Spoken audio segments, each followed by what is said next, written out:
Los niños de Negavita vamos a entrevistar a unas personas con ayuda de la Fundación Humanitas. Negavita es una de las veredas ubicadas en la ciudad de Pamplona que pertenece a la red de páramos de norte de Santander.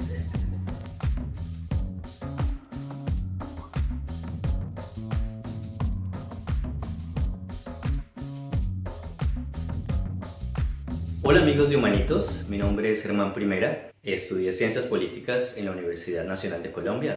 Tengo una maestría en Política y Relaciones Internacionales con especialización en Teoría Política de la Universidad de Londres, de un colegio que se llama Royal Holloway. Y también tengo un doctorado en Filosofía Política Contemporánea en la Universidad de Brighton, donde actualmente me desempeño como docente de planta e investigador. Soy director de un programa de maestría sobre guerra, política e historia. Y también soy editor de la revista de Filosofía Política Italiana de la Universidad de Newcastle y miembro de la junta directiva del Centro de Investigación en Filosofía Política y Ética de la Universidad de Brighton. ¿Cómo fue su infancia y juventud en Pamplona y cuáles eran sus sueños? Hola Jesús David, ¿cómo estás? Espero que todo marche bien para ti y ojalá que podamos seguir conversando. Gracias por la pregunta sobre mi infancia. Yo tuve una infancia muy feliz, una infancia que recuerdo con mucho cariño. Crecí en un barrio periférico, popular, de gente muy sencilla, muy humilde de Pamplona. En el año 85 nací además, o sea que es una infancia también en una época bastante distinta. Y recuerdo que pues, fue una infancia de calle, de barrio, de salir a caminar al monte, algo que hacíamos mucho, lo hacíamos no solamente en familia, sino también con los vecinos. Entonces fue una infancia rodeada de gente maravillosa, de gente muy linda, con mucha alegría, con mucha felicidad.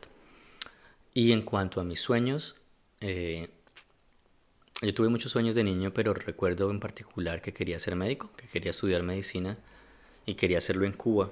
Estaba fascinado con la cultura cubana en esa época. Yo creo que eso es un sueño que tuve más o menos, no sé, como hasta séptimo grado del colegio. ¿Qué lo impulsa a estudiar ciencias políticas?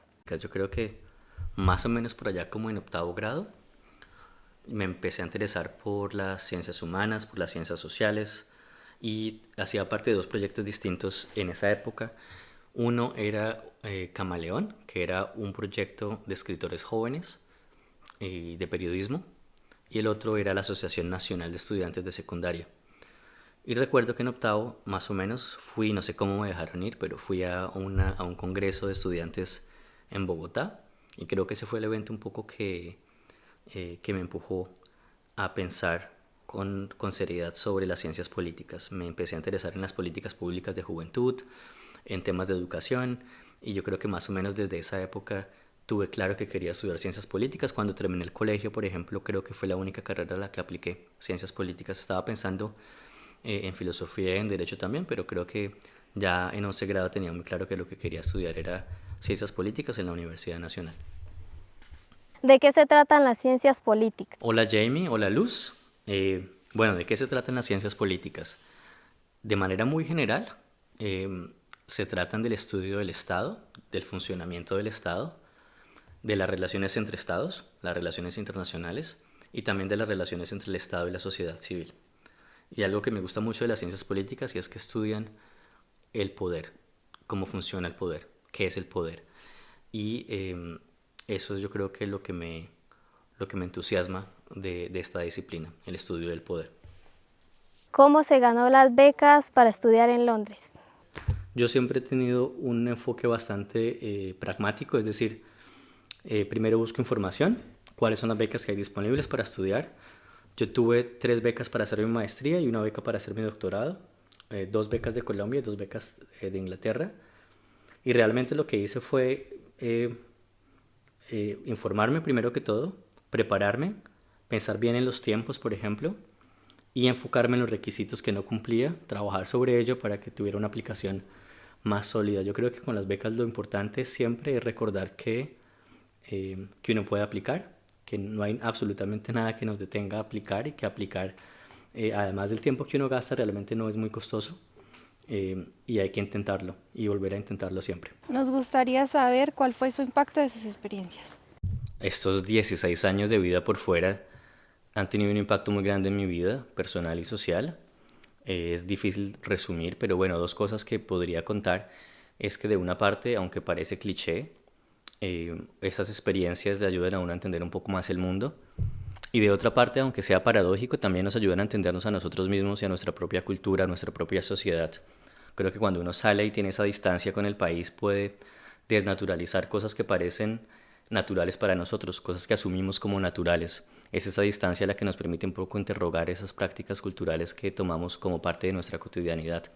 Entonces nos ayuda a entender la especificidad y la diversidad de nuestra cultura. Cuando uno está por fuera, como dice el dicho, solamente cuando uno pierde algo se da cuenta del valor que tenía.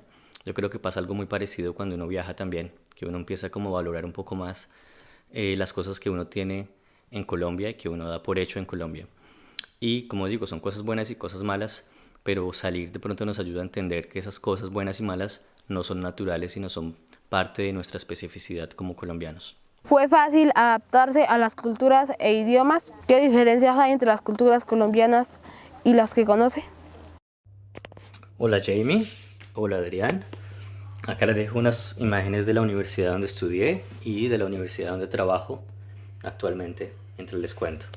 Bueno, en términos de la adaptación, no ha sido fácil, hay cosas que me gustan mucho de esta sociedad, pero hay cosas que también han sido difíciles. Yo llegué en el 2007, hace ya 16 años, y aún así me cuesta no tanto por el idioma, sino por prácticas culturales y sociales que son radicalmente distintas. Por ejemplo, los ingleses tienen un sentido de la individualidad muy fuerte, protegen mucho las fronteras del individuo, son secos, son un poco fríos y pues eso cuesta cuando uno viene de una cultura como la colombiana. Es muy difícil y se toma mucho tiempo entablar relaciones de amistad, de intimidad y de confianza. También queremos saber qué idiomas habla.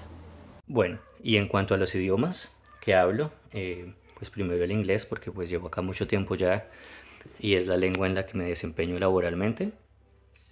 Y también hablo francés porque viví un tiempo en Francia y viajo constantemente a Francia también. Mi pareja es francesa y mi hijo pues habla también francés.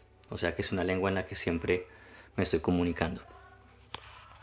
¿Qué ha sido lo más difícil de su carrera? Hola Kevin. Bueno, yo he tenido momentos muy difíciles en mi carrera, pero también he contado con muchísima suerte. Las cosas se han dado de manera muy acelerada para mí.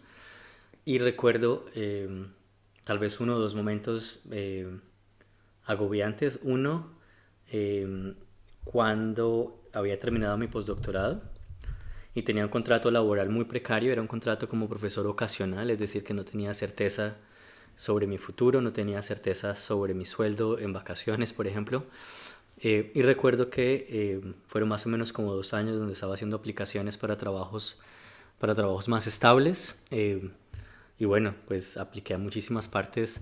Me estaba empezando a desesperar un poco. Al final estaba aplicando a trabajos donde competía con 100, 150. Creo que en una ocasión se presentaron como 230 doctores para una sola plaza. Y ya estaba empezando a perder un poquito la confianza y empezaba a dudar un poco sobre mi futuro. Finalmente creo que en el 2017 más o menos, finalmente gané una convocatoria y empecé a trabajar como profesor nombrado en titularidad, como profesor de planta. Pero fueron años donde estaba aprendiendo mucho, pero me estaba empezando a preocupar también por el futuro. Y cuando uno está lejos, pues obviamente la incertidumbre es un poco mayor porque uno está dejando muchas cosas atrás y no sabía si el sacrificio que estaba haciendo iba a valer la pena o no. Y también recuerdo, tal vez un año después de haber tenido el nombramiento, un periodo en el que estaba súper ajetreado en el trabajo porque eran clases nuevas, proyectos nuevos, estaba arrancando. Y también estaba terminando mi primer libro con una editorial que era muy exigente también, muy prestigiosa, que es la editorial Bloomsbury. Y bueno, esos fueron años, un año tal vez, donde coincidieron muchas cosas y el estrés, el nivel de estrés era bastante alto. Creo que se me terminó de caer el cabello ese año. Pero bueno, aparte de esos dos momentos, la verdad que las cosas han sido fáciles, han sido contado con mucha suerte y se han dado de manera muy acelerada. ¿De qué se trata su trabajo actual? Yo soy docente investigador y Mi trabajo tiene un componente muy grande de investigación. Por ejemplo, ahora trabajo en un proyecto de investigación con la Unión Europea y con colegas de muchas partes de Europa. También hay una parte que tiene que ver con dirección de tesis, de investigación de estudiantes doctorales y de estudiantes de maestría.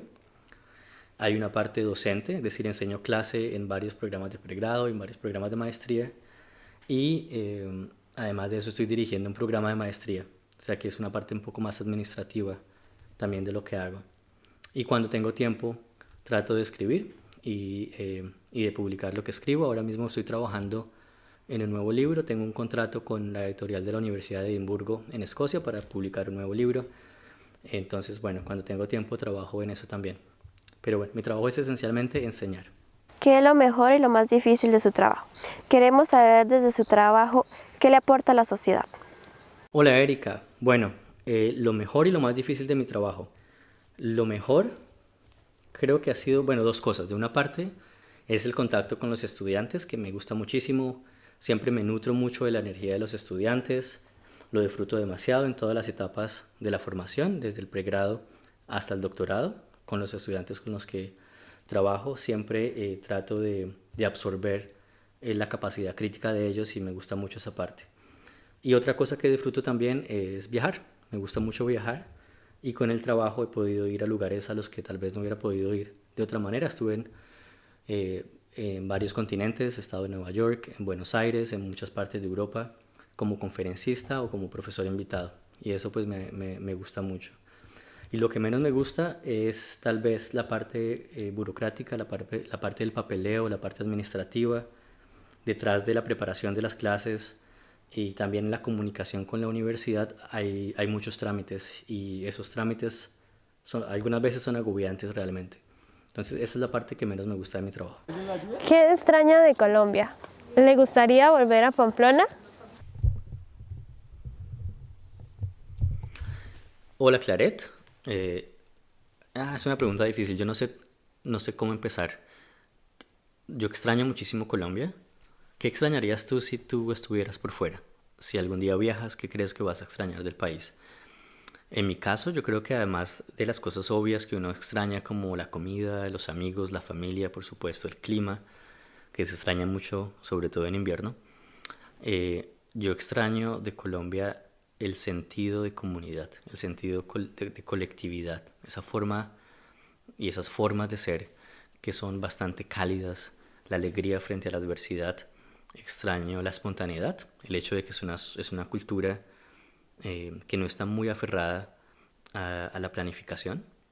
Entonces es una cultura que vive mucho en el presente, tiene una relación bastante particular con el presente, con el ahora. Y eso cuando uno vive en una cultura tan férrea y tan cuadriculada como la cultura inglesa, a veces hace falta.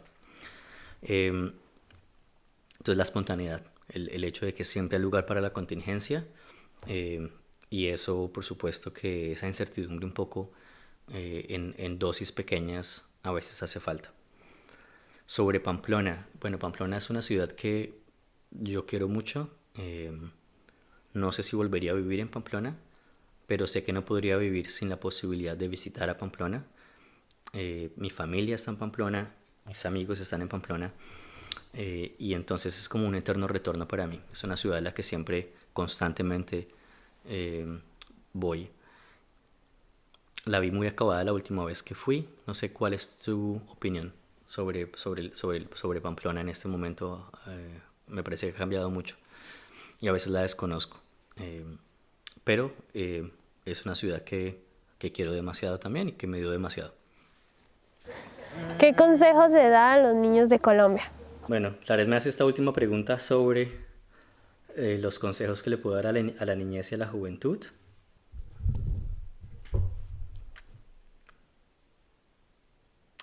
Tengo pocas cosas que decir, Claret, porque no sé si me atrevo a dar consejos, no sé quién sería yo para dar consejos a nadie, pero lo que sí puedo decir, y espero que no pienses que estoy evadiendo la pregunta, es contarte, Claret, que en lugar de dar consejos a los jóvenes, puedo decirte que en Colombia, de los jóvenes de Colombia, he aprendido muchas cosas y sigo aprendiendo muchas cosas. Desgraciadamente no estoy en tanto contacto con ellos como debería o como quisiera, pero sé que los jóvenes han sido fundamentales en el país en los últimos años, en la transformación de la sociedad y que aportan demasiado a los cambios culturales que necesitamos. Entonces, más que dar consejos, prefiero decir que he aprendido mucho de la niñez y de la juventud en Colombia.